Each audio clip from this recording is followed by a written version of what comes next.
everyone, Christina here. Welcome to day 13 of the holiday card series. Today I'm using this stamp set from Simon Says Stamp. This is the 4 to Us stamp set, and I'm going to be creating a really simple card today. It's a little bit of a different holiday card, but I hope you guys enjoy. I'm going to be creating a kind of a galaxy or sky background.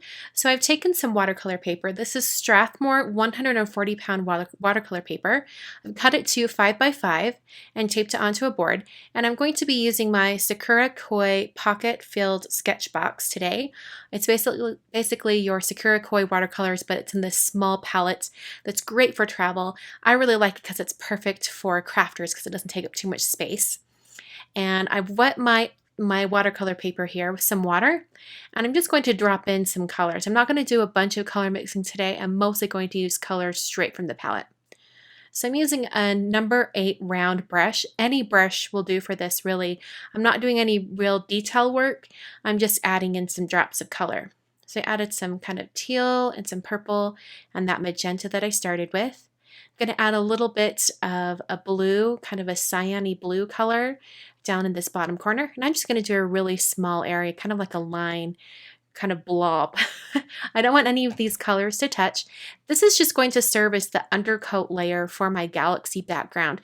These colors are going to sort of peek through all of that blackness, and it's actually going to look a little bit like a mess until I add the white paint on top that is the stars. So just keep that in mind, that it's going to look a little weird for a little while, but eventually it will turn out. In fact, I was going on this background for a while and I was like, I don't know about this. I don't think it's going to work out, but I'm glad I kept going because I did eventually like how it turned out. So I'm adding a bunch of black now, and I've sped up the video since this did take a little bit of time, and I thought I'd walk you through it. So I'm adding more layers of the colors on top, just to intensify those colors. I'm overlapping things, being kind of messy here. I'm not being super precise with anything. Add some more purple on top. And now I'm going to add a little black in some areas, and then I'll go ahead and dry everything. So I'm adding more of an intense black over everything. And you'd think, when I was doing this, I was like, I don't know about this. Like, why did I do all those undercoats of color if I'm just going to cover it up with black? But the more I worked on it, the more I realized that as this black dries, or as I hit it with my heat tool to dry it, those colors are still going to come through just a little bit. It's kind of like you're creating a depth of color on the watercolor paper, and it's really great for creating galaxies like this. This is kind of like my own technique for making a galaxy. Kind of just making it up as I go along here. So it looks like a real big mess right now. It looks atrocious. But as I add these water droplets, or this opaque white paint droplets on top, it really starts to look like a galaxy, or even like a really cloudy sky at night out in the desert when you can see the stars really bright, or something like that. That was the look I was going for. So I'm going to hit this with my heat tool to help speed up the drying process once again. And some of those kind of fade in the background, which is totally okay. The bigger droplets stay a little bit more opaque. So after I finished that background, it was time to add the grading. So I'm going to use the really large grading from the stamp set. I'm stamping it in Versamark ink. I'm going to be embossing it in white. So I needed a sticky ink for this, and Versamark's perfect. The embossing powder I'm using today is a white embossing powder from Hero Arts, and this is one of my favorite white embossing powders. In fact, I have a couple containers of it that I've just put inside this plastic container just so it's easier to apply. So I just shook off the excess and then heat set that with my heat tool until it was completely smooth and melted.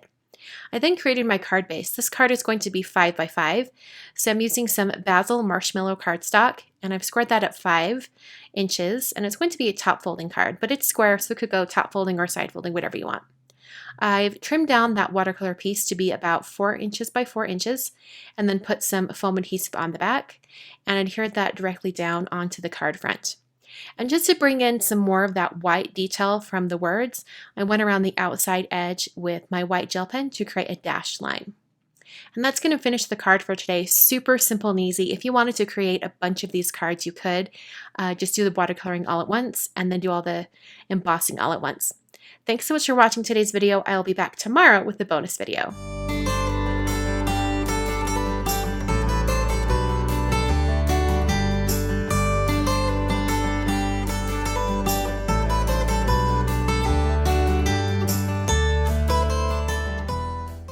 Thank you for watching today's video. I have 6 videos on screen for you. These are all day 13 of the previous years of the holiday card series, so I hope you'll check those out. And you can visit my blog at kwernerdesign.com and subscribe to my YouTube channel up there in the top corner. Once again, thanks for watching, and I will see you guys in the next video.